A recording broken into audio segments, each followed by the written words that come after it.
නමෝ තස් භගවතු අරහතු සම්මා සම්බුද්දස්ස නමෝ තස් භගවතු අරහතු සම්මා සම්බුද්දස්ස නමෝ තස් භගවතු අරහතු සම්මා සම්බුද්දස්ස බුද්ධං සරණං ගච්ඡාමි බුද්ධං සරණං ගච්ඡාමි ධම්මං සරණං ගච්ඡාමි ධම්මං සරණං ගච්ඡාමි සංඝං සරණං ගච්ඡාමි සංඝං සරණං ගච්ඡාමි ဒ ුතියම්පි බුද්ධං සරණං ගච්ඡාමි ဒုတိယံ පි බුද්ධං සරණං ගච්ඡාමි ဒ ුතියම්පි ධම්මං සරණං ගච්ඡාමි ဒုတိယံ පි ධම්මං සරණං ගච්ඡාමි ဒ ුතියම්පි සංඝං සරණං ගච්ඡාමි ဒုတိယံ පි සංඝං සරණං ගච්ඡාමි တတိယံ පි බුද්ධං සරණං ගච්ඡාමි တတိယံ පි බුද්ධං සරණං ගච්ඡාමි တတိယံ පි ධම්මං සරණං ගච්ඡාමි တတိယံ පි ධම්මං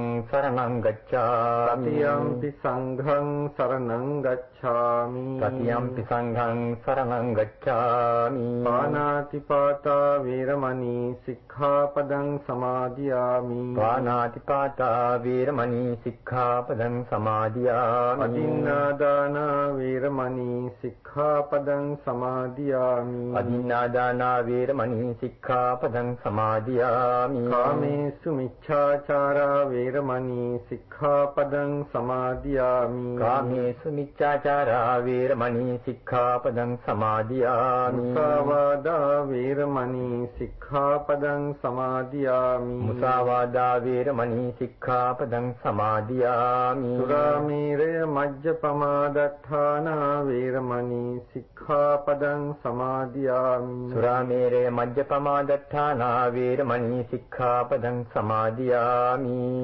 තිසරණේන සද්ධින් පංචශීලං ධම්මං සාධුකං සුරක්ෂිතං කତ୍වා අප්පමාදේන සම්පාදේත ආමභන්තේ සාදු समन्ता चक्रवालेषु अत्रा गच्छन्तु देवता सद्धम्मं मुनिराजस् सुनन्तु सग्ग मोक्षदं धम्मස්සවන කාලෝ අයං භදන්තා ධම්මස්සවන කාලෝ අයං භදන්තා ධම්මස්සවන කාලෝ අයං භදන්තා නමෝ තස්ස භගවතු අරහතෝ සම්මා සම්බුද්දස්ස නමෝ තස්ස භගවතු අරහතෝ සම්මා සම්බුද්දස්ස නමෝ තස්ස භගවතු අරහතෝ සම්මා සම්බුද්දස්ස ඒතතුම් හේ කාලාමා මා අනුස්සවේන මා පරම්පරාය මා ඉති කිරාය මා පිටක සම්පදානේන මා තක්ක හේතු මා ණය හේතු මා ආකාර පරිවිතක්කේන මා දිට්ඨි නිජ්ජානක්ඛන්තියා මා බබ්බ රූපතාය මා සමනෝ ගරුති යදා තුම්හි කාලා මා අත්තනාව ජානේයාත ඉමේ ධම්මා කුසලා ඉමේ ධම්මා අනවජ්ජා ඉමේ ධම්මා විඤ්ඤුප්පසත්තා ඉමේ ධම්මා සමත්තා සමාදින්නා හිතාය සුඛාය සංවත්තති තී අත තුම්හි කාලා මා උපසම්පජ්ජ විහෙරියාථාති පින්වත්නි මේ මාතෘකා ගාථාව කනට ඇහෙනකොටම ඕනෑම බෞද්ධයෙකුට මතක් වෙනවා බුදු දහමෙහි දීලා තියෙන සිටීමේ නිදහස පිළිබඳව. කාලාම සූත්‍රය බුදුරජාණන් වහන්සේ බෞද්ධයෙකු විසින් සිටිය යුතු ආකාරය බෞද්ධයෙකු පිළිපැදිය යුතු ආකාරය සර්වාකාරයෙන් විග්‍රහ කොට දක්වා තිබෙනවා. ඒ නිසා මේ කාලාම සූත්‍රය බෞද්ධයන් අතර බොහෝම ප්‍රසිද්ධයි. හැබැයි සමහරක් වෙලාවට පේනවා කාලාම සූත්‍රය වැරදි කොනින් අල්ලාගෙන ඉන්නවා කියලා. බුදුරජාණන් වහන්සේගේ විමසීමේ නිදහස අපට දීලා තිබුණත් අපට ඕන විදිහට විමසන්නට අයිතියකුත් නැහැ. බොහෝ උගතුන් මේ විමසීමේ නිදහස වරදවා හිතාගෙන ඉන්නවා. බොහෝ උගතුන්ගේ උගත්කම් අනුව ඒ ඇත්තන් හිතනවා ඒ උගත්කම් යටතේ අපි කල්පනා කරන එක තමයි හරි, අනිත් අය හිතන විදිය වැරදි කියලා. මේ බුදුරජාණන් වහන්සේ දේශනා කළා තියෙන ක්‍රම දිහා බලපුවම පේනවා යමක් හරියන්නට හෝ වරදින්නට හෝ උගත්කම ප්‍රමාණවත් වෙන්නේ නැහැ. තව යම් දේ එකතු විය යුතුයි කියලා. බුදුරජාණන් වහන්සේ දේශනා කරනවා අපි යම් දේවල් ග්‍රහණය කරන ආකාරය. ඒ ග්‍රහණය කරන ආකාරය දස ආකාරයකින් මේ සූත්‍රයේ පෙන්නනවා, කාලාම සූත්‍රයේ. පළවෙනි කාරණය තමයි මා අනුස්සවේන, නානා ආකාරයෙන් අපේ කනට වැටෙන ආරංචි මාර්ගයෙන්. බලන්න අපි ආරංචිය සත්‍ය දෙයක් හැටියට කටින් කට යද්දී තහවුරු වෙන්නේ නැද්ද කියලා අපේ සමාජයේ. එක්කෙනෙකුට ලැබෙන ආරංචියක් එයා තවත් කෙනෙකුට දෙන්නේ එයා දැක්ක දෙයක් හැටියට. එයාගෙන් තව එක්කෙනෙකුට යනකොට ඒක තවත් තහවුරු කරලා දෙනවා. අපි නිකන් උදාහරණයකට කියනවනේ අපේ පැරැන්නන් අතරේ කපුටු පිහාට කපුටෙක් වුණා කියලා අන්තිමට වමනේ දානකොට ඔන්න ඔය ආකාරයකින් ඕකේ ඉතින් කතාවකුත් තියෙනවා. කවුද යනකොට දැක්කලු මේ මං හිතනවා වමනේ දාලා තියෙනවා කෙනෙක්. ඉතින් බලනකොට කපුටු පිහාටක් උඩට වමනේ දාලා තියෙන්නේ. අන්තිමට කෙලවර උන්නේ ගිහලා අර මිනිස්සයා කපුටෙක් වමනේ දාලා තියෙනවායි කියන කතාවෙන්. ඉතින් ඒ වගේ ආරංචියෙන් තොරතුරු යනකොට ඒ ආරංචි මාත්‍රයෙන් තීරණය කරන්න එපා කියලායි බුදුරජාණන් වහන්සේ දේශනා කරන්නේ. මා පරම්පරාය කියලා කියන්නේ අපේ ආචාර්ය පරම්පරාවෙන්, අපේ මුතුන් මිත්තන්ගේ පරම්පරාවෙන් මේ විදිහට අපේ ඉතිහාසයේ කටින් කට එන ආකාරයෙන් හෝ පිළිගන්නට එපා ඒ ආපමණින්. මා ඉතිකිරාය මේ විදිහට එක එක්කෙනා කියනවා කියලා මෙහෙම ප්‍රකාශ කරනවා කියලා මේ අයිරින් කියනවා කියලා බාර ගන්නට එපා. මා පිටක සම්පදානේන පොතපතේ ආපමණින්වත් පිළිගන්නට එපා. සමහර දෙනා අදත් කියනවා අහවල් කෙනාගේ පොතේ මෙහෙම තියෙනවා, අහවල් කෙනාගේ පොතේ මෙහෙම තියෙනවා කියලා නොඑක් ආකාරයෙන් සමහර මිත්‍යා දෘෂ්ටි ඒ පොත්වලට තැන දීලා පොත්වල තියෙන හින්දා විශ්වාස කරමින් තමන්ගේ ග්‍රහණයට අරගන්නවා. ඒකත් වැරදි කියලායි බුදුරජාණන් වහන්සේ දේශනා කරන්නේ. මා තක්ක හේතු තමන්ගේ තර්කයට දාලා තර්කයට අහු වෙනවා නම් ඒක හරි කියලා ගැනීමකුත් තියෙනවා. හුඟක් දෙනා අද තර්ක කරනවා සමාජයේ.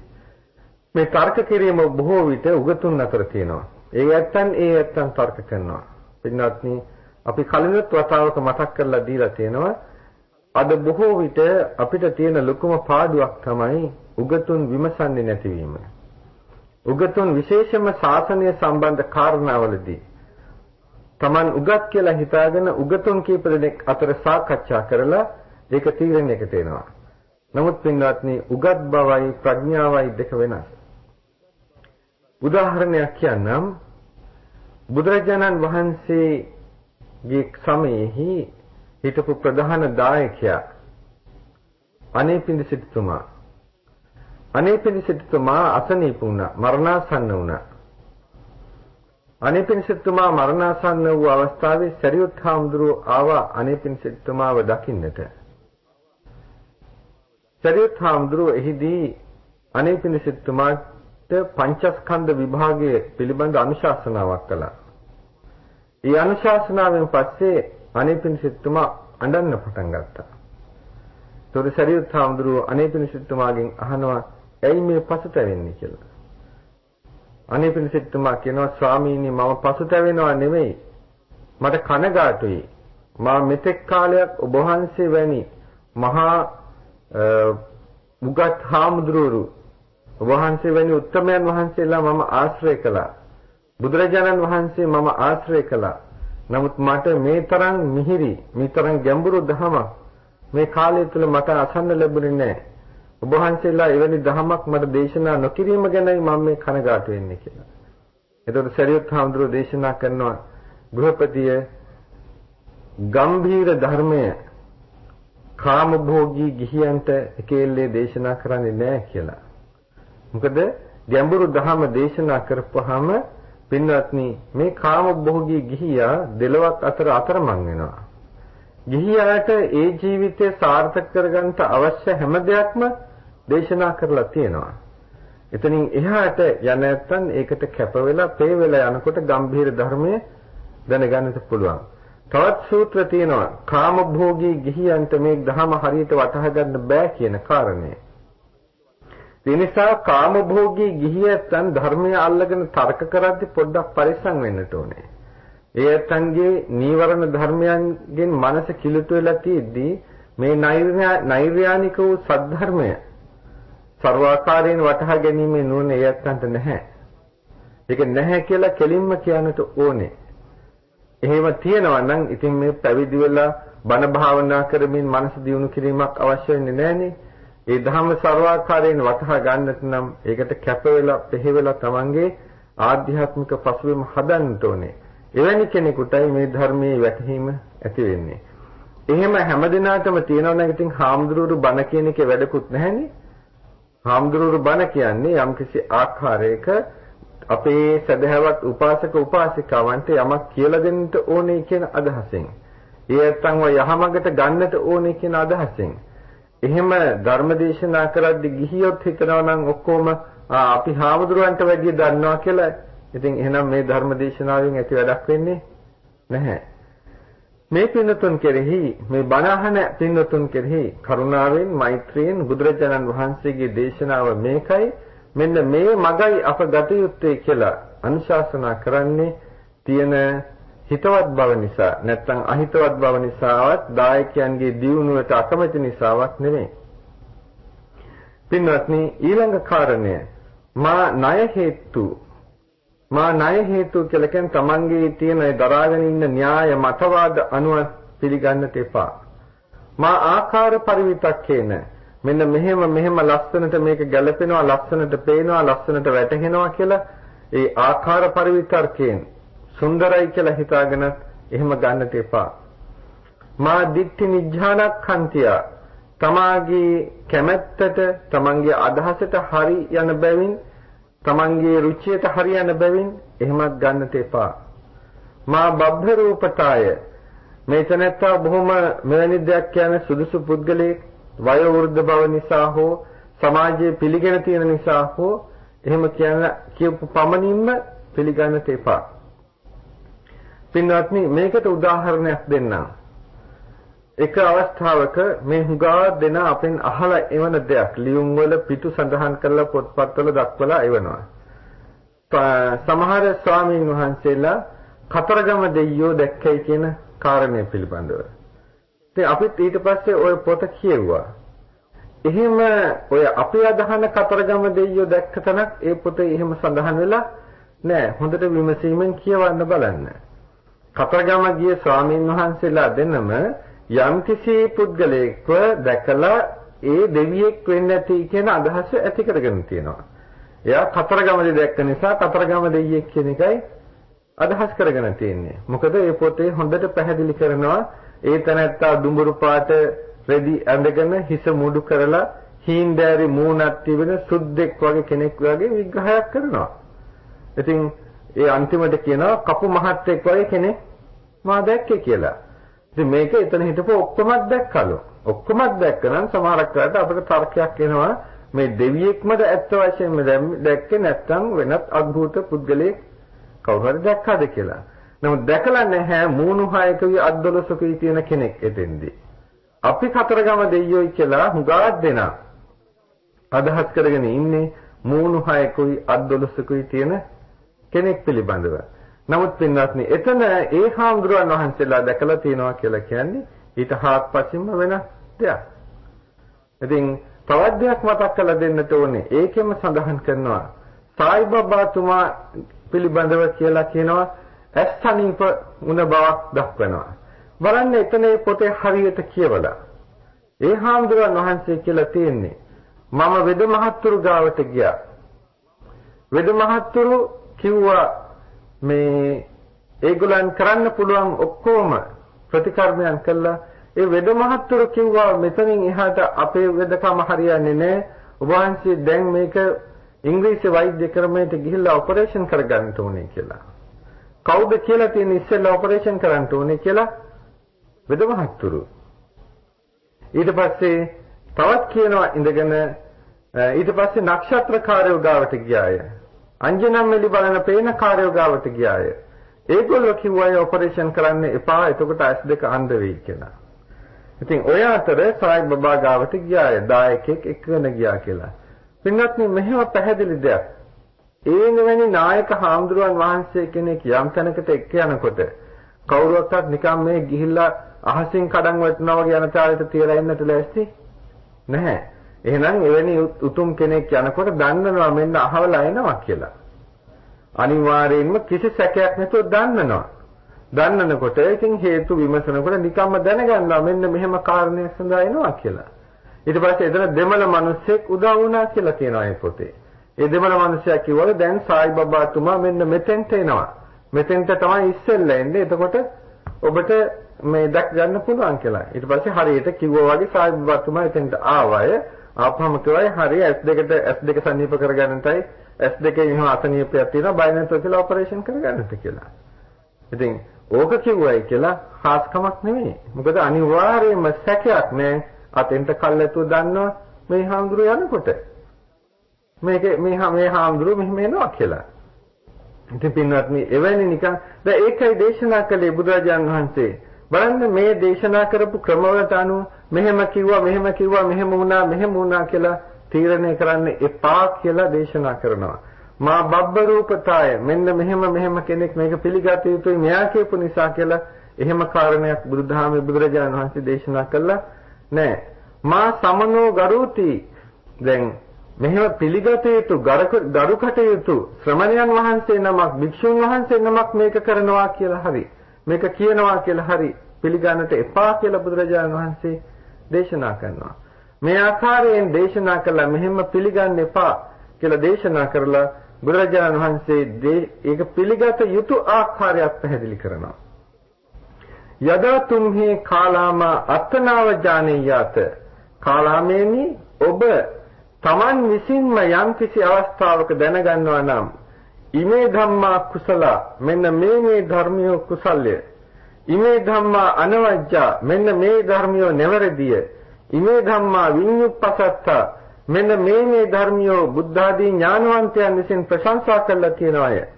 ඉමේ ධම්මා සමත්තා සමාදින්නා හිතාය සුඛාය සංවත්තති මෙන්න මේ ධර්මයන් හාත්පසින් සමාදන්ව ගත්තට පස්සේ තමන්ට හිත පිණිස සුව පිණිස පවතිනවාය කියලා තමා විසින්ම දැනගත්තනම් යම් අවස්ථාවක අන්න ඒට පැමිණ වාසය කරන්න එය සමාදන් වෙන්නට ඒ අනුව කටයුතු කරන්න එහෙම කටයුතු කරමින් වාසය කරන්න එතකොට අන්න ඒ ක්‍රමයයි හරි.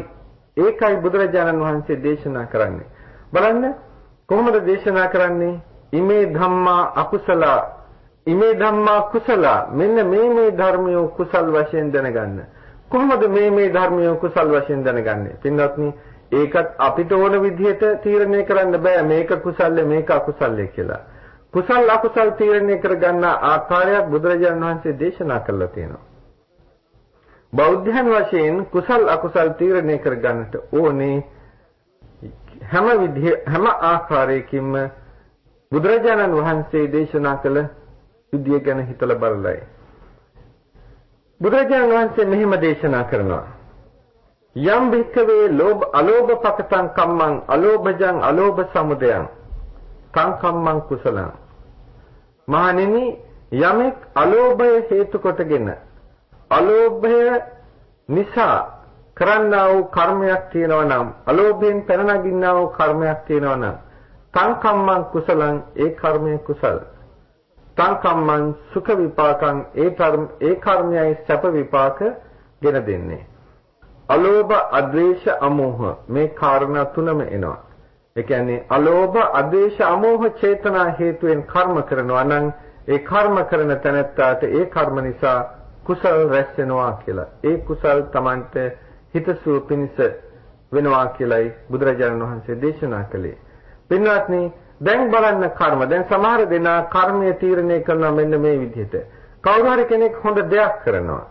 හොඳ දෙයක් කරලා ඒ දේ කරන හැටි දැකලා කියනවා හොඳයි යාට ගොඩාක් පින් සිද්ධ වෙනවා කියලා. ඒක කරපුවාම පින්වත්නි, කර්මයේ දිහා බලලා තීරණය කරන්න බෑ ඒක කුසලයක්ද අකුසලයක්ද කියලා. මෙන්න බලන්න. කෙනෙක් ලොකු දේවාලයක් හදනවා. දැන් අපි දන්න ඔය කවුරුත් දන්නවනේ මුදලාලිලා බොහොම සල්ලි තියනවා. ඒගොල්ලෝ ගිහිල්ලා ලොකු දේවාලයක් හදනවා. ලක්ෂ ගණන් වියදම් කරනවා. සමහර දේව භක්තිකයෙක් හිතන්න පුළුවන් ලොකු පින්කමක් එයා කළා කියලා. දැන් බලන්න මේකට ගැඹුරට ගිහිල්ලා බලන්න මොකද්ද වෙන්නේ කියලා. දේවාලයක් හදන්නේ ඇයි? කිසිම සැකයක් නැහැ. දේවාලයක් හදනකොට එයා දෙවියන්ගෙන් යමක් බලාපොරොත්තු වෙනවා. දෙවියන්ගේ ආශිර්වාදයක් හරි දෙවියන්ගෙන් තමන්ගේ දියුණුවට පිහිටක් බලාපොරොත්තු වෙලයි දේවාලයක් හදන්නේ. එම හදනකොට දැන් තමන්ගේ දියුණුවට යමක් කෙනෙකුගෙන් අපේක්ෂා කරලා මොන දියුණුවද? පංචකාම සම්පත්තීන් සඳහා. ඒ සඳහා යම් දෙනෙක් ඔය වගේ දේවල් කරලා වියදම් කරලා කටයුතු කරනකොට කෙනෙකුට පේනවා බලන්න කොච්චර හොඳ වැඩක්ද කරන්නේ කියලා. ඒ වුණාට ඒ තැනත්තාගේ ඇතුළත මොකක්ද ඇති උනේ? කල්පනා කරලා බලන්න මොහොතකට මොනවද ඒ තැනත්තාගේ හිතේ ඇතිවෙච්ච චේතනා? අලෝභ චේතනාද ලෝභ චේතනාද? පින්වත්නි, කිසිම අවිශ්වාසයක් හිතන්න ඕනේ, සැකයක් හිතන්න ඕනේ. ඒක ලෝභ චේතනාවයි. පස්කම්සුව තමන්ගේ ලෞකික අපේක්ෂාවන් සඳහා ඇති කර ගන්නා වූ ඒ චේතනා ඒක ලෝභ චේතනාවයි. එතන අකුසලයක්, එතන කුසලයක් නෙමෙයි තියෙන්නේ. නමුත් කෙනෙක් තේරුම් නැතිකමට හිතනවා ලොකු පින්කමක් කරා කියලා. මෙහෙම හිතන්න. දැන් ඒ තැනත්තා දේවාලයක් සඳහා ලක්ෂ ගණනක් වියදම් කරා. ඒ ලක්ෂ ගණන අපි හිතමු දුප්පත් මිනිහෙකුට ගියක් දොරක් හදා දෙන්නට වියදම් කරනවා. මිනිස්සු දුප්පත් අය කීප දෙනෙකුට හදලා දෙන්නට පුළුවන්. ගෙවල් කීපයක්. දන්නවා දුප්පත් මිනිසයාගෙන් මොනවත් ආපස්සට ලබන්න බෑ කියලා. ඒ වුණත් දුප්පත්කම නිසා ඒ ඇත්තන් කෙරේ කරුණාවෙන් දුකටපත් වෙලා ඉන්න නිසා ඒ ඇත්තන් කෙරේ කරුණාවෙන් අර විදිහට ධනය වියදම් කරනවා. හොඳටම දන්නවා ආපස්සට Tamanට වාසියක් නැහැ කියලා. මේක අතහැරීමද නැද්ද? දැන් බලන්න පැහැදිලිවම අර මනුස්සයා අතහැරීමක් කරන්නේ. මොකද ආපස්සට බලාපොරොත්තුවක් නැහැ. බලාපොරොත්තුවක් නැතිව ආපස්සට දෙයක් යමක් අතහැරියනම් ඒක තමයි අලෝභය. ඒක තමයි කුසලය කියලා කියන්නේ. දැන් හොඳට හිතා ගන්නට නොපෙනෙන දෙවියෙකුට මහා මාලිගාවක් හදලා දෙනවට වැඩිය පෙනෙන දුප්පතෙකුට යමක් උපකාරයක් කරා නම් ධන වියදමක් කළා ඒක කුසල් කියලා. ඒකයි යහපත පිණිස පවතින්නේ. ඒකයි හිතසුව පිණිස පවතින්නේ. දැන් තේරෙන්නට ඕනේ කොහොමද කුසලයේ තේරුම් ගන්නේ, කොහොමද අකුසලයේ තේරුම් ගන්නේ කියලා. සමහරක් වෙලාවට හොඳ වැඩ කරනවා. හොඳ වැඩ කරනවා කෙනෙක් කළා දෙයක් ඒකට එක ටිකක් කරන්නට. එතකොට කෙලින්ම ද්වේෂයත් මානයත් බලපානවා. එතනත් හොඳ වැඩක් කරනවා නමුත් එකට එකක් කිරීමක් කරනවා. ඒ නිසා එතන කුසලයක් අත්වන්නේ නැහැ. තවත් වෙලාවක Tamanට ගරු සැලකිලි බලාපොරොත්තුෙන් තමන්ම කරනවා. වෙනත් කෙනෙකුගේ පිහිටක් නෙමෙයි. Tamanට ගරු සැලකිලි බලාපොරොත්තුෙන් තමන් හොඳ දේවල් කරනවා. Tamanට ගරු සැලකිලි බලාපොරොත්තුෙන් තමන් හොඳ දේවල් කරනකොට ඒකත් කුසලයක් නෙමෙයි. එතන තණ්හාව ඉස්මතු වෙලා. එතකොට එහෙමනම් ඒක කුසල් නෑ. බලන්න බුදුරජාණන් වහන්සේ දේශනා කරපු ඒ මිනුම් දණ්ඩට දාලා ලෝභ, ද්වේෂ, මෝහ යටපත් වෙන නැත්නම් අලෝභ, අද්වේෂ, අමෝහ චේතනාවන්ගෙන් යම් දෙයක් කරා නම් අන්න ඒක තමයි කුසල් කියලා කියන්නේ. නැවතත් මතක් කරනවා ඒක කුසල් වගේම ඒක තමයි සැප විපාක ගෙන දෙනවා කියලා කියන්නේ. පින්වත්නි, ඒ නිසා අපි යම් දේවල් දැන් මේ වර්තමාන යුගයේ අපි කරගෙන එන දේවල් ගැන හිතන්නට, අපි පිළිගන්න දේවල් ගැන හිතන්නට, අපි කොහෙද ඉන්නේ කියලා හිතන්නට. දැන් මේ ධර්ම දේශනාව මේ කරන අවස්ථාව වෙනකොට මේ පින්නතුන් දන්නවා අපේ නිදහස් දවසක් කියන එකකුත් පහ වුණා. පෙබරවාරි 4 වෙනිදා 50 වෙනි නිදහස් සැමරුම සිද්ධ වුණා. දැන් මේ නිදහස් සැමරුම අපි දැන් අවුරුදු 50ක් මේක කරගෙන එනවා. මේ සැමරීම කල්පනා කරන්න බලන්න. මේ නිදහස් සැමරීම ඔය පරම්පරාවෙන් පරම්පරාවට නැත්නම් අවුරුද්දෙන් අවුරුද්දට මේක කළ යුතුයි කියන අදිෂ්ඨානයක් ඇතුව මේක කරගෙන එනවා. මොකද්ද මේ කරන එකේ තේරුම? අපිට නිදහසක් තියනවද සමරන්නට? සමරිය යුතු නිදහසක් අපි ඇති කරගන්නට ඕනේ. මේ කියන්නේ මෙහෙම කියන්නේ පින්වත්නි මේ කාටවත් නින්දා පිණිස අවමන් පිණිස නෙමෙයි. මේ කියන්නේ සමරන්න නිදහසක් අපි ඇති කරගත යුතු නිසායි. දැන් බලන්නට අපි 1948 පෙබරවාරි මාසේ 4 වෙනිදායි අපි නිදහස ලබා ගත්තේ. දැන් මේ නිදහස ලබාගෙන අවුරුදු 50ක් ගත වෙච්ච තැන අපිට සතුටු වෙන්න දෙයක් සිද්ධ වෙලා තියෙනවද මෙතෙක්? අපි සමහරක් වෙලාවට පාරවල් හැදිලා තියෙයි, බිල්ඩින් ලොකු මහා මන්දිර තැන්ලා තියෙයි, ওই බාහිර වශයෙන්. නමුත් සැනසෙන්නට යමක් සිද්ධ වෙලා තියෙනවද අපට? බලන්න අපි જાතියක් වශයෙන් පිරිහිලා. ඊගාවට විශේෂයෙන් මේ කිව්වොත් දැන් සමහර දෙනා කැමති නැහැ පින්නතුනි මේ සිංහල කියන වචනේ පාවිච්චි කරනවට. මේක සමහරකට බුදුහාමුදුරන්ට නිඳා කරන්න යොදාගෙන තියෙනවා. බුද්ධහම වැරදි කොනෙන් අල්ලගෙන. වාසෙත්ත සූත්‍රයේ එක්කෙනෙක් දක්වලා ඉවර තිනවා වාසෙත්ත සූත්‍රයට අනුව සිංහලයා කියලා කියන්න පුළුවන් කමක් නැහැ කියලා. පින්වත්නි බුදු වදන් කන පිට පෙරලන්නට එපා. හුඟක් ඇත්තෝ බුදු වදන් කන පිට පෙරලනවා. තමන්ගේ අදහස ඒ තුලින් ඉදිරිපත් කරන්න හදනවා. ඒක බොහොම වැරදි. ධම්මෝ අධම්මෝති දීපෙන්ති කියලා කියන්නේ එතනත් දෙවි මිනිසුන්ටත් හානි කර දෙයක් කරනවා කියන එකයි. විනයෝ අවිනයෝති දීපෙන්ති විනය අවිනය වශයෙන් පෙන්නනවා නම් ඒක දෙවි මිනිසුන්ටත් මුළු ලෝකයාටත් අහිතකර දෙයක්. පින්වත්නි හොඳට වාසිත සූත්‍රය කියවන්න. වාසිත සූත්‍රය පෙන්වන්නේ සත්තුන්ගේ ಜಾති ඇති වෙන්නේ කොහොමද කියලා. දැන් ඒක බුදුහාමුදුරුවෝ හොඳට කියනවා සතුන් පෙන්ලා මේ සතුන්ගේ මෙන්න මේ විදිහට ಜಾති ඉන්නවා කියන උදාහරණයක් ගත්ත බල්ලෝ. දැන් බල්ලන්ගේ මූණ හොම්බ වගේ දෙයක් එක විදිහකට තියෙන වර්ගයකට මෙන්න මේ වර්ගයේ බල්ලෙක් කියලා තියෙනවා. තව එකේ බල්ලගේ සයිස් එක අනුව හිතලා ඌට තව විදිහක් කියනවා. මෙතන බල්ලන්ට ඒ වර්ග අනුව නම් නියම කරලා තියෙනවා. එනකොට බුදුරජාණන් වහන්සේ දේශනා කරන මිනිස්යන්ගේ එහෙම එකක් නැහැ. කොයි මිනිස්යන්ගෙත් නහය ඇහැ කන දැන් අපි හිතමු සිංහල ජාතිය කියලා කිව්වොත්. සිංහල ජාතියේ මිනිස්යන්ගෙත් නහයවල් එක එක විදිහට තියෙනවා. නිසා නහයෙන් සිංහල එක තේරුම් ගන්නට බෑ. දෙමළ ජාතිය කෙනෙකුත් සිංහල ජාතිය කියන ඔක්කොගෙම මේ නහයවල් බැලුවොත් මිනිස්යන්ගේ එක එක විදිහට තියෙනවා. අහවල් වර්ගයේ නහය අහවල් විදිහයි කියලා කියන්න බෑ. සමහරක් ඇත්තන්ගේ කලාතුරකින් තියෙනවා සමහර වර්ග ඒකෙත් වෙනස් වෙනවා. වෙනස්කම් ඇති වෙනවා. ඒ නිසා මේ බාහිර ලක්ෂණ අනුව දිහා බලලා මිනිස්සයා මේ જાතිය කියලා තීරණය කරන්නට බෑ. නමුත් සම්මතයේ මිනිස්සයා ಜಾති වශයෙන් බෙදෙනවා කියලා. සම්මතයේ තියෙනවා જાතියක් වශයෙන්. කොහොමද කියන්නේ? යම් කිසි කෙනෙක් භවභෝග සම්පත් ආදී පාලනය කරනවා නම් ඔහුට රාජ්‍යක්‍ය කියලා කියනවා. යමෙක් හොරකම් කරනවා නම් ඔහුට හොරෙක්ය කියලා කියනවා. ওই විදිහට බෙදෙන හැටි පෙන්නලා ඊගාවට දැන් බලන්න කල්පනා කරලා ඒ අනුසාරයෙන් ගන්න යමෙක් එක්තරා විදිහක භාෂාවක් කතා කරනවා. ඒ භාෂාවට නමක් කියනකොට ඒ තැනට කියනවා ඒ භාෂාව කතා කරන කෙනා අපිට සිංහල භාෂාව. සිංහල භාෂාව කතා කරන කෙනාට කියනවා සිංහලයා කියලා. ඊගාවට දෙමළ භාෂාව කතා කරනවා දෙමළ භාෂාව කතා කරන කෙනාට කියනවා දෙමළ කියලා. ඊගාවට තවත් භාෂාවක් කතා කරනවා ඒ ඇත්තන්ට කියනවා මුස්ලිම් කියලා. ඔය විදිහට භාෂා ක්‍රමයෙන් කියනවා මෙන්න මේගොල්ලෝ දෙමළයි මේගොල්ලෝ සිංහලයි මේගොල්ලෝ මුස්ලිම් අය කියලා. ඕකේ කිසිම ධර්ම විරෝධතාවයක් නැහැ. නමුත් යම් කිසි කෙනෙක් මේතනත්ත මම සිංහල මම තමයි ලොකු එක්කෙනා අනිත් එක්කෙනා දෙමළ ඒ නිසා එයා පුංචි එක්කෙනා කියලා ඔවුන් උත්සාහත් වශයෙන් සලකලා අතුක්කංශන පරවම්බනේ දෙනවා නම් අන්න ඒකයි කියන්නේ ಜಾතිවාදය කියලා. නැත්තම් මේ මගේ ජාතිය මා නගා සිටවා ගත යුතුයි කියන එක ಜಾතිවාදයක් නෙමෙයි. මගේ ජාතිය මා ආරක්ෂා කරගත යුතුයි කියන එක ಜಾතිවාදයක් නෙමෙයි. යම් විදිහකින් කියනවා මගේ ජාතිය විතරයි මේ රටේ ඉන්න ඕනේ අනිත් ජාතීන් ඉන්න හොඳ නැහැ කියලා. අන්න එතකොට ಜಾතිවාදය වෙනවා.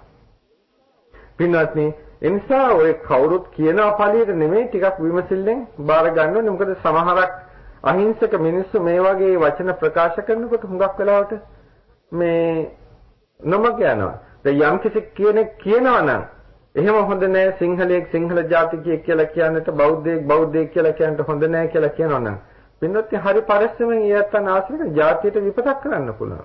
සමාජ සැක හිතන්නට පුළුවන් ඒ ඇත්තන්ද මේ සමහරක් වෙලාවට ත්‍රස්තවාදීන්ට ඇවිල්ලා මේ කොළඹ ප්‍රදේශයට ඇවිල්ලා මේ බෝම්බ තියන්නට උදව් කරන්නේ.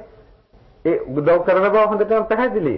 ඔය උදව් කරන ඇත්තන් අතර සිංහලයෝ නැහැ කියලා කියන්නට බෑ.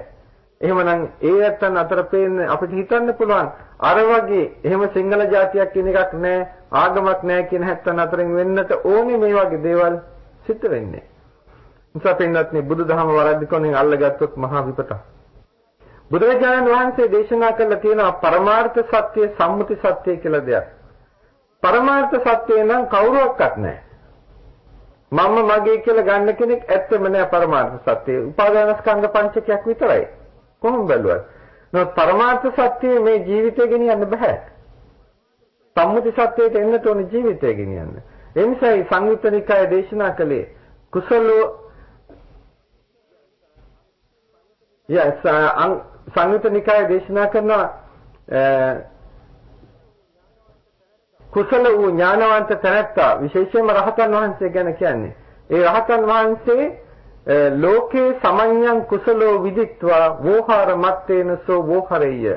ලෝකේ සමඤ්ඤං කුසලෝ විදිත්වා ලෝකේ ව්‍යවහාර වෙන යම්කිසි ස්වභාවයක් තියෙනවා ඥානවන්තයා ඒක දැනගෙන වෝහාර මත්තේන සෝ වෝහරෙය්‍ය ව්‍යවහාර මාත්‍රේ ඉඳලා ව්‍යවහාර කරන්න ඕනේ. නැත්තම් මහා ප්‍රශ්නයක් වෙනවා. දැන් අපි හිතමු බුදුරජාණන් වහන්සේ සර්වාකාරයෙන් අවබෝධ කළා. මේ ලෝකේ සත්වයේ පුද්ගලෙක් කියලා එකක් නෑ පංච උපාදානස්කන්ධයයි පවතින්නේ කියලා.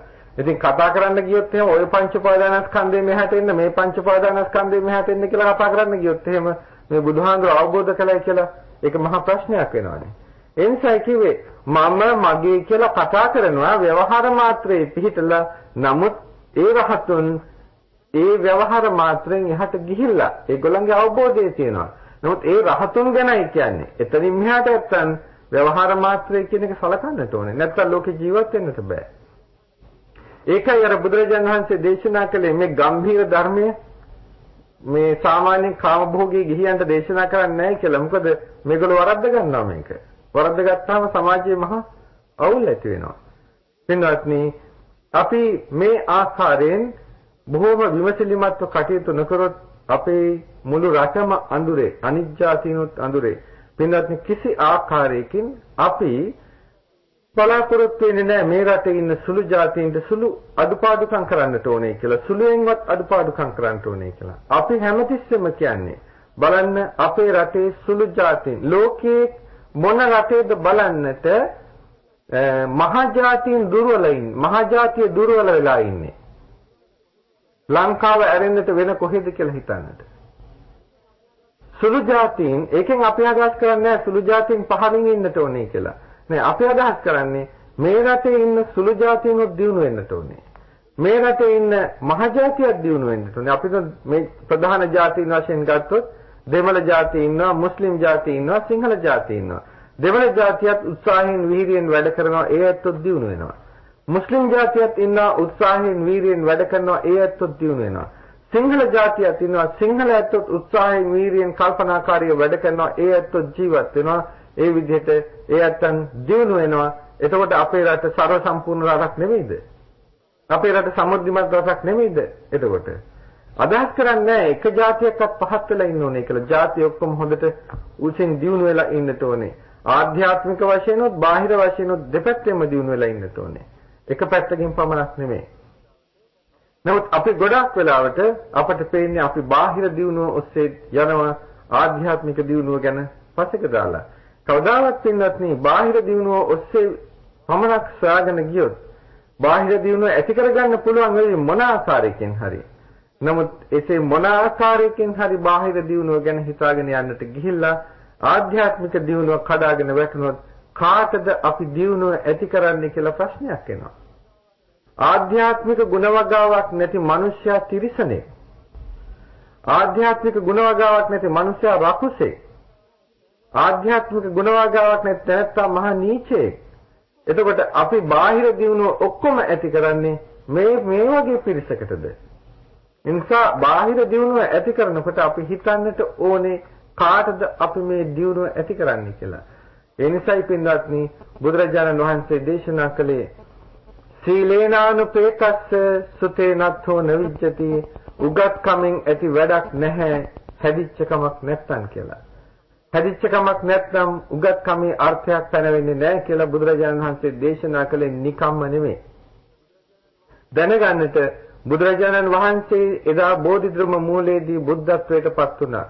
අවුරුදු 45කට පස්සේ උන්වහන්සේ පරිනිර්වාණයට පත් වෙන වෙලාවේදී ආනන්ද හාමුදුරුව අමතලා බුදුරජාණන් වහන්සේ දේශනා කරනවා. ආනන්ද එදා තථාගතයන් වහන්සේ බෝධිධර්ම මූලයේදී ඒ බුද්ධත්වයේ පසක් කරලා අද මේ දක්වා මේ 45 වසක් මුළුල්ලෙහි මේ බෝධිධර්ම මූලයේ මේ යමාසල් රුක් අතර පරිනිර්වාණයට පත්වන තෙක් මේ කාල සීමාව තුළ දේශනා කළ යම් දෙයක් තියෙනවා නම් බුදු මුවින් පිට වූ දෙයක් තියෙනවා නම් තං තතේව හෝති ඒක ඒ ආකාරයෙන්ම සිද්ධ වෙනවාය නොඅඤ්ඤතා වෙන ආකාරයකින් සිද්ධ වෙන්නේ නැහැ තස්මා තථාගතෝ හෝති ඒ නිසයි තථාගත කියලා මට ප්‍රකාශ කරන්නේ කියලා. එහෙනම් බුදුරජාණන් වහන්සේ දේශනා කළ එක ආයි තව කෙනෙකුට වෙනස් කරන්න බෑ. ඒක ඒ ආකාරයෙන්ම සිද්ධ වෙනවා. එහෙනම් දැනගන්නට බුදුරජාණන් වහන්සේ දේශනා කළා නම් යම් කිසි කෙනෙක් සතර අගතියටපත් වෙලා සතර අගතිය නිසා විපතටපත් වෙනවා කියලා. ඒක ඒ ආකාරයෙන්ම සිද්ධ වෙනවා. චණ්ඩා දෝසා භයා මෝහා යෝ ධම්මං අතිවත්තති නිහියති තස්ස යසෝ කාලපක්ඛේව චන්දිමා ඡන්දා දෝසා භය මෝහා ඡන්දය ද්වේෂය භය මෝහය කියන මේ සතර අගතියටපත් වෙනවා නම් යම් පුද්ගලයෙක් ඒ පුද්ගලයාගේ නිහියති තස්ස යසෝ ඔහුගේ යසස පරිහානියටපත් වෙනවාය. කොහොමද? කාලපක්ඛේව ඡන්දිමා කලුවර පක්ෂෙහි සඳ වගේ. බලන්න දැන් පසළොස්වක ඉවරයි අවපක්ෂයට වැටුණා. දැන් ක්‍රමයෙන් චන්ද්‍රය පිරිහෙනවා. චන්ද්‍රය පිරිහෙනකොට පිරිහිලා අන්තිමට මොකද වෙන්නේ? නැත්තටම නැති වෙලා යනවා. දැන් බලන්න සිංහල ජාතියක් කියලා සිංහල භාෂාව කියලා සිංහලය කියන භාෂාවක් කතා කරන ජාතියක් ඉන්නවා. ඒ සිංහල ජාතිය නැත්තටම නැති වෙලා යන්න ආසන්න නැද්ද කියලා. වැඩි දවසක් තව අවුරුදු 100ක් 150ක් යනකොට මේ සිංහල ජාතිය කොහේ හිටින්ද නැහැ. මොකද කියන්නේ ජාතියක් එපා කියලා කියනවද? ඉතින් ඔය ඇත්තන්ට ජාතියක් එපා නම් ඔය ඇත්තන්ට රටක් එපා නම් ඔය ඇත්තන්ට ආගමක් එපා නම් ඉතින් අපට විශේෂයක් නැහැ. ගිහි ජීවිතයක් ගත කරන අමුදරු පෝෂණය කරන දරුමල්ලන් ඉන්න ඔය ඇත්ත ඕනේ බලා ගන්නට මේවා තියෙන්න ඕනේද නැද්ද කියලා. මොකද අපිට භික්ෂුන් වහන්සේලා වශයෙන් අපිට අමුදරුවන්ට යමක් දෙන්න ඕනේ කියලා රකින්න ඕනේ කියලා දෙයක් අපිට නැහැ. කිහි ඇත්තෝනේ ඒක හිතා ගන්නට. ඒක ඔය ඇත්තන්ට අවශ්‍යද කියලා. ඔය ඇත්තන්ට අවශ්‍ය නැත්නම් ඒක අපටත් අවශ්‍ය වෙන්නේ නැහැ. එහෙනම් ඒ ආකාරයෙන් තිබුණාට කමක් නැහැ. නමුත් බලන්න දැන් කල්පනා කරලා වෙන්නේ මොකද්ද කියලා. අපිට නිදහස ලැබුණා අවුරුදු 50කට උඩදී. දැන් බලන්නට අපේ ජාතිය නිදහස ගත්ත දා ඉඳන් ඡන්දා දෝසා භය මෝහා කියන සතර අගතිය නෙමෙයිද ඉන්නේ කියලා. විශේෂයෙන්ම සිංහල ජාතිය මේ සතර අගතියට ගිහිලා නැද්ද? අනිත් ජාතීන් එච්චර අගතිකාමී වෙලා නැහැ. ඒ ඇත්තන් ගැනත් කියන්නට ඕනේ. ඒ ඇත්තට හැඟීම් තියෙනවා. ඒ නිසා ඒ ඇත්තන් එහෙම අගතියට ගිහිලා නැහැ. ඒ ඇත්ත දන්නවා ඒ ඇත්ත මොකද්ද කරන්න ඕනේ කියලා. පින්වත්නි කිසිම ජාතියක් උත්සාහයෙන් ප්‍රයෝග සම්පත්තියෙන් මොන ආකාරයකින් හරි තමන්ගේ ජාතිය වර්ධනය කරනවා නම් තමන්ගේ ජාතිය ධනවත් කරන්න උත්සාහ ගන්නවා නම් තමන්ගේ ජාතිය උගත් කරන්න උත්සාහ ගන්නවා නම් කිසිවෙකුට අයිතියක් නැහැ. ඒක හොඳ නැහැ කියලා කියන්නට. ඒක අකුල් හෙලන්නට, ඒකට බාධා පමුණවන්නට කිසිම අයිතියක් නැහැ. අපි කල යුත්තේ ඒගොල්ලන්ට අත දීලා අපේ දියුණුවත් අපි සකස් කරගන්න කටයුතු කරන එකයි. අපි හැම පැත්තෙම බෙදි අපි හැම පැත්තෙම කුලල්කා ගනිමින් මොකද්ද අපි සමරන නිදහස? බලන්න මේ පින්නතුන් මේ බණහන ඇත්තන් බලන්නට ඔය ඇත්තන් කොටස් කීයකට බෙදලා තියනවද සිංහලයන් වශයෙන් කියලා. බලන්න බෞද්ධයන් කොච්චර පැත්තකට බෙදලාද කියලා. ගිහි පැත්තනොත් බෙදලා, පැවිදි පැත්තනොත් බෙදලා. පින්වත් මේ පැවිදි පැත්ත හරියට තීරණයක් අරගෙන පැවිද්දන් වශයෙන් කටයුතු කරන්නේ නැත්නම් මේ ගිහියෝ කොහෙද යන්නේ? සංඝයාට තියෙන තත්ත්වය මොකද්ද? සංඝයා දැන් අපි හිතමු පහුගිය කාලේ තිබිච්ච බෙදීම්. එකම ප්‍රශ්නයක් ඔස්සේ බෙදිලා දෙපැත්තක් සංඝයාම.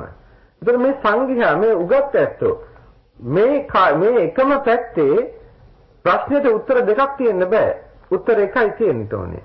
සංඝයා වශයෙන් මේ උත්තරේ තෝරගන්න බැරුව දෙපැත්තක් බෙදිලා නම් සංඝයාගෙන් මිනිස් ඒ අනිත් බෞද්ධයන් මොකද්ද ලබන උපදේශය?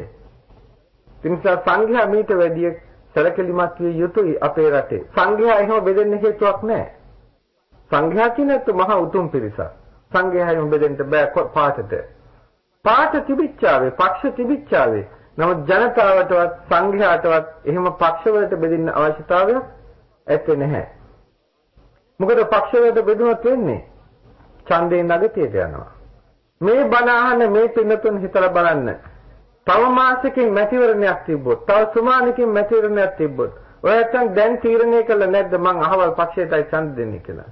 මම අහවල් පක්ෂයේ සමාජිකයෙක් කියලා තීරණය කරලා නැද්ද කියලා හිතන්නට. පින්වත් එහෙම අවශ්‍ය නැහැ. මම මගේ අත්දැකීමෙන් යම් දෙයක් කියන්නම්. ඕස්ට්‍රේලියාවේ මම අවුරුදු දැන් 8ක් විතර වෙනවා. මේ කාලය තුල මම ප්‍රධාන මැතිවරණ 5කට විතර ඒ කාලය තුල හිටියා. මැතිවරණ 5ක් විතර පවත්වන කාලේ. මහා මුළු රටේම මැතිවරණක්, ප්‍රාන්ත මැතිවරණක්. හොඳට පෙනිච්ච දෙයක්. මේ වගේ ධන විනාශයක් නෑ මේ මැතිවරණවල. බලන්න අපේ රටේ මැතිවරණයක් කියන්නේ තාප්පවල තියෙන පාට ටිකත් ඔක්කොම වෙනස් වෙනවා. තාප්පේ සම්පූර්ණයෙන් කන පිට හැරෙනවා. මේවට මොන තරම් ධනස්කන්ධයක් විනාශ කරනවද? නිකන් හිතන්න මේ ධනස්කන්ධය විනාශ කරන ධනස්කන්ධය දාන්නකො පාසලක ළමයින්ට කම්පියුටර් ටිකක් අරන් දෙන්නට. ඉස්පිරිතාලයක අඩු වැඩි පුරවන්නට. ඒ අවශ්‍යතාවයන් මොකක්වත් නැහැ. මේ නිෂ්පලව නිර්පරාදේ මොකද්ද මේ කරන්නේ? දැන් බලන්න ටීවී එකක් නැති ගෙදරක් තියනවාද කියලා ලංකාවේ? ඕන තරක තියෙනවා. ගුවන් විදුලියක් නැති ගෙදරක් නැහැ. ওই ජනමාධ්‍ය පාවිච්චි කරත හැකි ඕන තරම් අපතේ ධනෙ වැය කරන්නේ නැතුව, විනාශ කරන්නේ නැතුව. බලන්න ඕස්ට්‍රේලියාව කරන්නේ මොකද්ද? පත්තරවල දානවා. ඒ අතංගේ ප්‍රතිපත්තිත් කියනවා. ඒ අතංගේ පොරොන්දුත් දෙනවා පත්තරවල සේරම.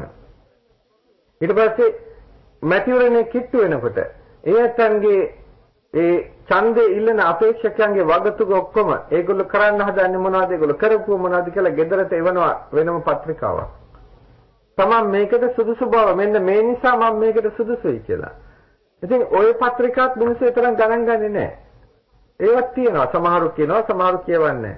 නමුත් මැතිවරණයට කලින් දවසේ ජනමාධ්‍යයට ගෙන්නනවා. විශේෂයෙන්ම රූපවාහිනියට ගෙන්නනවා. අර ප්‍රධාන පක්ෂ දෙකයි තියෙන්නේ. පක්ෂ 4ක් විතර තියෙනවා මුළු ඕස්ට්‍රේලියාවෙම. පින්වත්නි ලෝකේ පක්ෂ වශයෙන් බැලුවොත් වැඩිම පක්ෂ ගණනකට බෙදලා තියෙන මේ රට මේ පුංචි ලංකාවයි. මම හිතනවා පක්ෂ 40ක් විතර තියෙනවා එකතු කරලා ගත්තොත් එහෙම.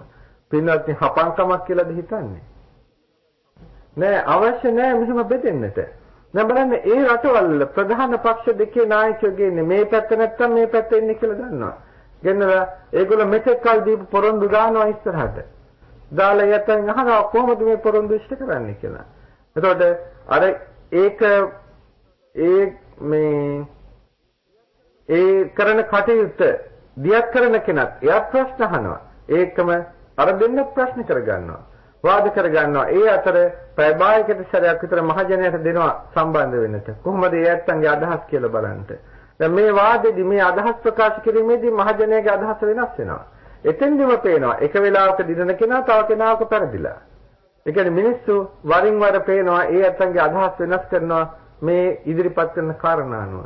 අන්තිමට කියනවා මෙන්න මේ තැනත්තයි දිනන්නේ මේ සැරේ මැතිවරණයෙන් කියලා. ඊට වඩා ගන්නකින් ඒ ඇත්තෝ දිනනවා. එතකොට පැහැදිලි දෙයක් තමයි එතන මිනිස්සු මම අහවල් පැත්තට ඡන්දදායකයෝ තීරණය කරන්නේ මම අහවල් පැත්තටයි ඡන්ද දෙන්නේ කියලා මැතිවරණේ දාසට දවස් දෙකකට කලින්. අර දෙපැත්තම කරන කරුණු හොඳට අහලා සලකලා බලලා ඒගොල්ලන්ට තීරණය කරන්න පුළුවන් නම් මෙන්න මේ පැත්ත රටට දැයට හිතවත් විදිහට වැඩ කරනවා රටට යහපත පිණිස වැඩ කරනවා කියලා ඒ ඇත්තන් තීරණය කරනවා. ඒ තීරණය අනුව තමයි ඒ ඇත්තෝ ඡන්ද දෙන්නේ. අපි කොහොමද ඡන්ද දෙන්නේ? එනිසා පින්වත්නි හිතන්නට ඕනේ අපේ ඡන්දදායකයන්ගෙන් කී දෙනෙක් ඡන්දය දෙන මට්ටමට හිතා බලා බුද්ධිමත්ව ඡන්දයක් දෙන්නට කී දෙනෙක් සුදුසුද කියලා. දැන් ඒ බුද්ධිමත්ව ඡන්දය පාවිච්චි නොකරපු නිසා අවුරුදු 50ක් මුළුල්ලේ දැන් අපි වැටලා ඉන්න අඩිය අපිට පේනව නේද? කොහෙද ගිහිල්ලා තියෙන්නේ කියලා. මින් ඉදිරියටත් අපේ ලංකාවේ මේ ජනතාව මේක අනිත් අයට කියන්න දෙයක් නැහැ.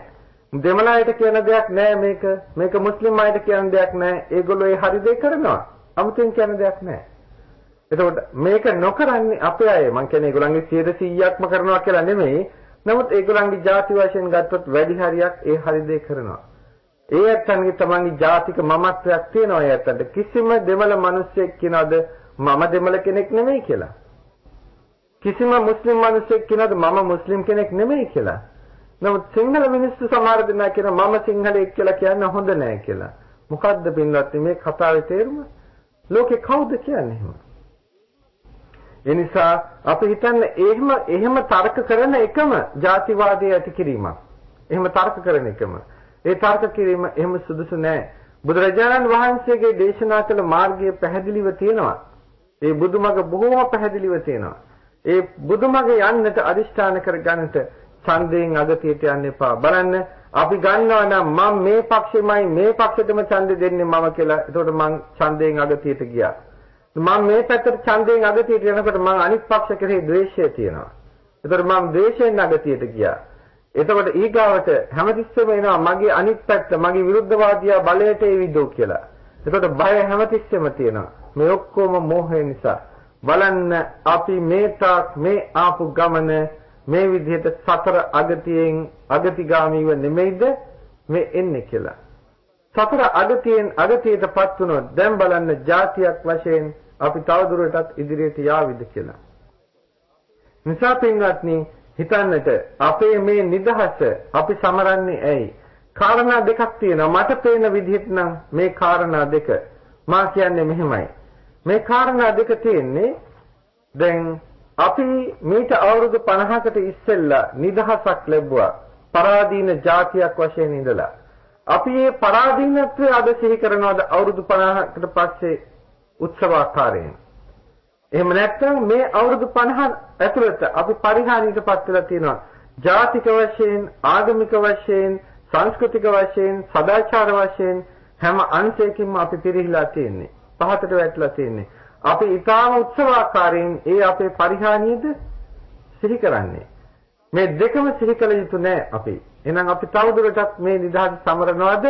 නැත්නම් මෙවැනි නිදහසක් සමරන්නට අපි එකම පිරිසක් වශයෙන් එක රටක එක පිරිසක් වශයෙන් දෙමළ වේවා මුස්ලිම් වේවා සිංහල වේවා අපි එක රටක එක පිරිසක් වශයෙන් එකම ශ්‍රී ලාංකික අම්මෙකුගේ දරුවෝ වශයෙන් ඉදිරියට යනවද? ඉදිරියට ගිහිල්ලා අපි සමගියෙන් යුක්තව සාමයෙන් යුක්තව බෙදීම් නැතුව ජීවත් වෙනවද කියලා අපි තීරණය කරන්න ඕනේ. අපි රටේ බෙදීම් නැති කරන්න ඕනේ නම් අපි ජාතීන් අතර බෙදීම් නැති කරගෙන ජීවත් වෙන්න ඕන නම් මහා ජාතියක් වශයෙන් අපි දැනගන්න ඕනේ ඉස්සෙල්ලම බෙදීම නැති කරලා ජීවත් වෙන්න.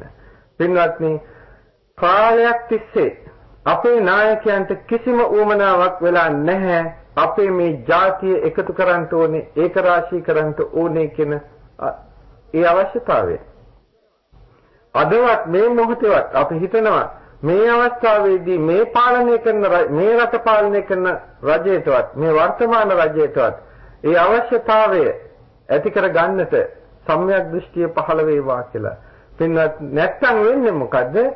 ඒ රටේ සමගිය මහජාතියේ ඒකරාශී භාවය එකමුතු භාවය ඇති කරන්න උත්සාහයක් නැත්තම් මහජාතිය හැමතිස්සෙම කුලල් කා ගන්නවා නම් මේ රටේ රටක් වශයෙන් යන්නෙත් නැහැ ඉදිරියට ජාතියක් වශයෙන් යන්නෙත් නැහැ ආගමික වශයෙන් පරිහානිය. ඒ පරිහානිය වළක්වන්න පුළුවන් කමක් නැහැ. පින්වත්නි අනිත් පැත්තෙන් බලනකොට අපිට නිදහස තියෙනවා ඇත්තයි. දැන් නිදහස ගැන කතා කරන්නේ නිදහස තියෙනවා ඇත්තයි.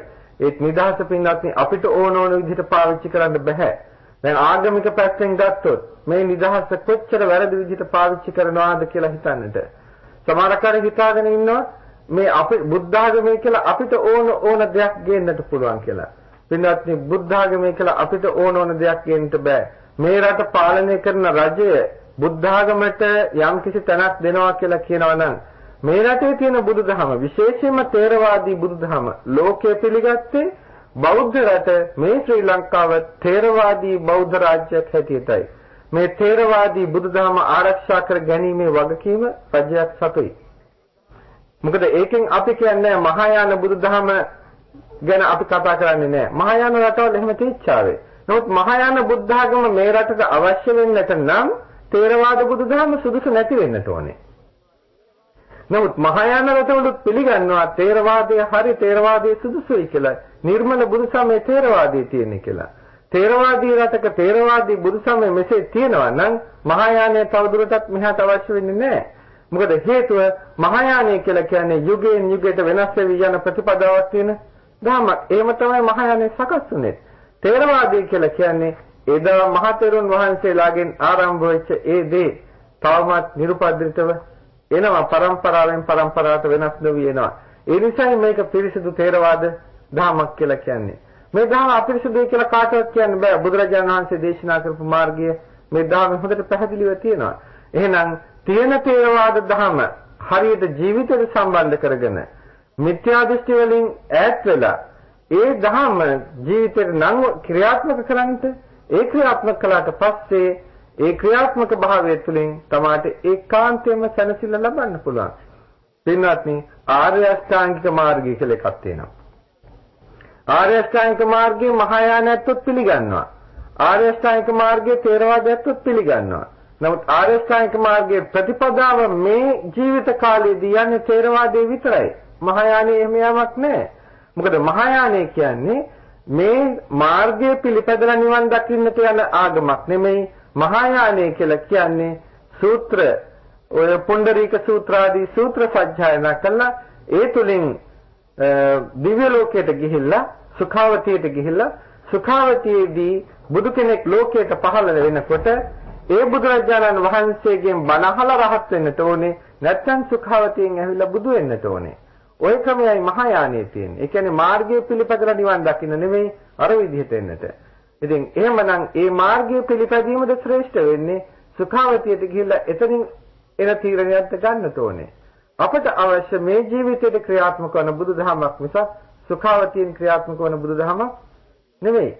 ඉතින් මෙන්න මේ කාරණය හොඳට සිහියට අරගෙන අපේ රටට එන්නට තියෙන මහා භයානක දේවල් වළක්වන්නට රජයක් විසිනුත් කටයුතු කරන්න ඕනේ. පින්වත්නි අවසාන වශයෙන් එක් දෙයක් මතක් කරනවා. බුදුරජාණන් වහන්සේ දේශනා කරනවා මේ ශාසනයට අනාගතයේදී මෙන්න මේ ආකාරයෙන් භය පහළ වෙනවා කියලා. අංගුත්තර නිකායේ පංචක නිපාතේ එනවා සූත්‍ර 4ක්. පහේ කොටස් 4ක් එනවා. ඒ කියන්නේ 20 ආකාරයකින් මේ ශාසනයට භය පහළ වෙනවා කියලා. ඒ නිකක් තියෙනවා මේ විදිහට. යේතේ සුත්තා ගම්භීරා ගම්භීරත්තා ලෝකුත්තර තථාගත භාසිත යම් කිසි සූත්‍රය වේද ලෝක ගම්භීර වූ ගම්භීරාර්ථ ප්‍රකාශ කරන්නා වූ ලෝකෝත්තර වූ යන ආදි වශයෙන් පෙන්වනවා කියලා කියනවා.